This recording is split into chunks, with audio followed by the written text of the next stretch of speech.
नमस्कार दोस्तों। आज इस वीडियो में हम लोग बात करने वाले हैं स्लीप एपनिया के बारे में।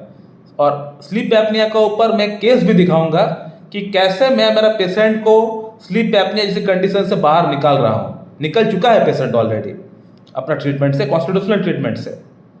तो पहले बात करते हैं कि स्लीप एपनिया क्या होता है। दोस्तों, स्लीप एपनिया अगर कहे तो इसका पूरा नाम होता है ऑब्स्ट्रक्टिव स्लीप एपनिया, यानी OSA इसका शॉर्ट फॉर्म है। ऑब्स्ट्रक्टिव मतलब कहीं ना कहीं रुकावट, स्लीप मतलब नींद, एपनिया मतलब सांस लेने में प्रॉब्लम। यानी नींद में सांस लेने में अगर प्रॉब्लम होता है तो उसको हम लोग बोलते हैं स्लीप एपनिया या ऑब्स्ट्रक्टिव स्लीप एपनिया।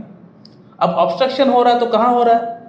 ऑब्स्ट्रक्शन हो रहा है हमारा एयर पैसेज में, जो हम सांस लेते हैं नाक से हमारा लंग्स का बीच में, कहीं भी ये ऑब्स्ट्रक्शन पैदा हो सकता है। गले से लैरिंग्स, लैरिंग्स से ट्रैकिया, ट्रैकिया से ब्रोंकस, ब्रोंकस से bronchioles and bronchioles are inserted into the lungs.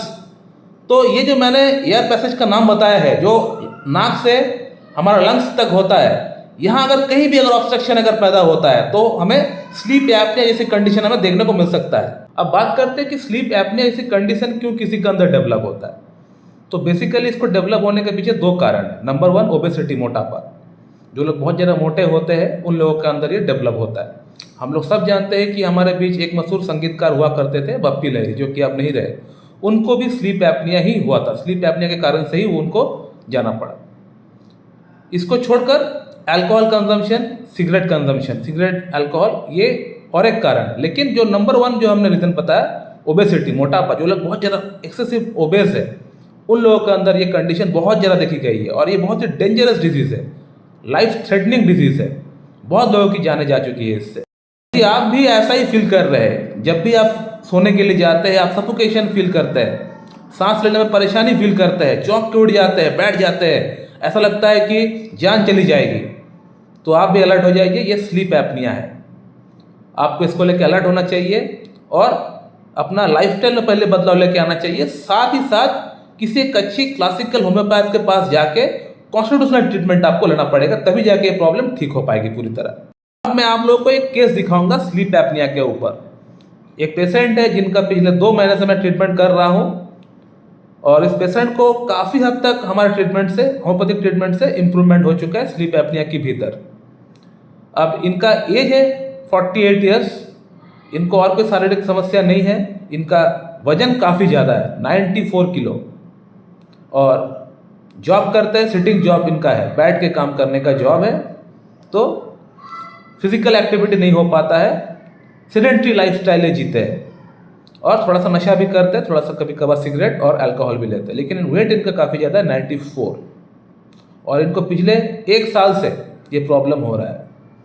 ये मशीन वगैरह इस्तेमाल कर रहे हैं। एलोपैथी में CPAP करके एक मशीन आता है, वो मशीन लगा के रात को सोना पड़ता है, इससे थोड़ी बहुत फ़ायदा हो जाता है, लेकिन ये टेम्पररी इसमें फ़ायदा होता है। परमानेंट क्योर इनको नहीं हो रहा था और ये परमानेंट क्योर चाह रहे थे।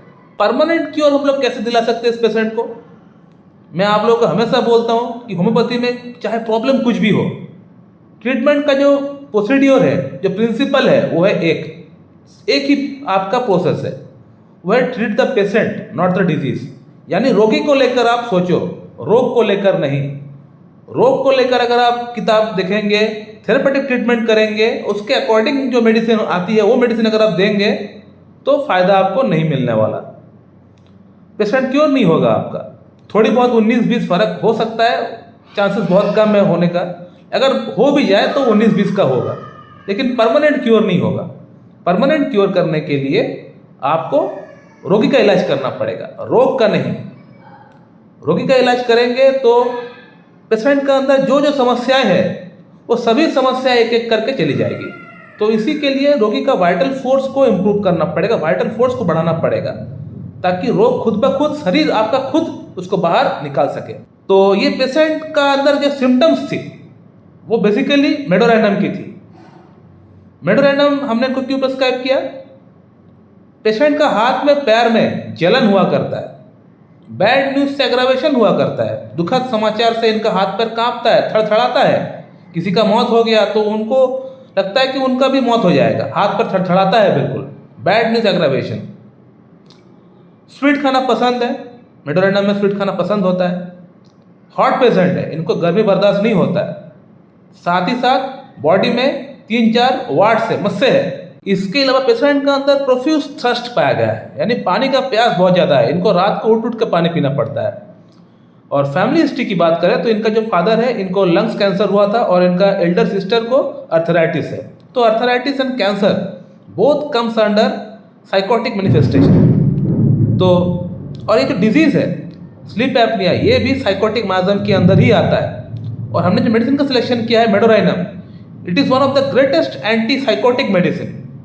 तो हमारा सभी सिम्टम्स मेडोराइनम से मैच कर रहा है, चाहे बार्निंग पम्प्स कह लीजिए, सोल्स कह लीजिए, या बैड न्यूज एग्रावेशन कह लीजिए, नॉइस, बहुत ज़्यादा नॉइस से पेशेंट को प्रॉब्लम होता है, लाउड नॉइस से प्रॉब्लम होता है, ये भी मेडोराइनम में पाया जाता है।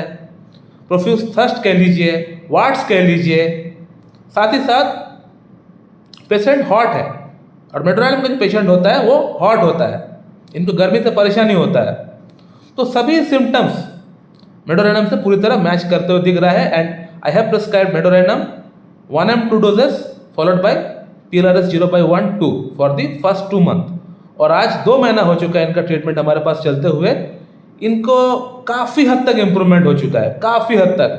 पेशेंट कम से कम बता रहा है कि 80%, आप देख सकते हैं पेशेंट ने खुद लिखा है कि 80% तक उनको फ़ायदा हो चुका है मेडोराइनम से इनको।